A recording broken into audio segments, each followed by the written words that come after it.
En svo þetta svolítið góður punktur. Af hverju geta sumir sagt alls konar hluti og viðkvæma hluti án þess að fólk bregðist reitt við? En Sigmundur Davíð getur það ekki og það vegna þess, gott ég fædd í Kaliforníu í vikunni, að það vegna þess að hann kemur líka fram með svolítið hroka. Og mér finnst það ótrúlega erfitt að horfa upp á þennan unga forsætisráðherra sem ég held sé mjög klár maður í grunninn, hvernig hann talar niður til þjóðarinnar. Hann ekki í samtali við okkur. Og ég held að þess vegna sem að hann farin að upplifa það að hann komin upp í vegg vegna þess að allt sem hann segir, fólk bregst reitt við. Og þetta nefnilega, þetta líka spurningin það að það vantar pínulítið að hann sé samferða þjóðinni. Og vantar pínulítið SR3, samkennd, samlíðan og samhygð í framsetningu hans á málum.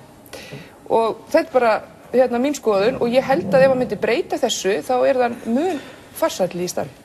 Hann bara komið 1 ár, hann á 3 eftir til þess að... Já, akkurat, og hann bara maður á aldur við mig og mér finnst hann líka stundum eins og hann hafi bara ákveðið að verða einhvern konar sambland af Jónasi frá Hriflu og Davíð Oddssyni skilur á kolröngum tíma. Þeir voru menn börn síns tíma, síns tíðaranda.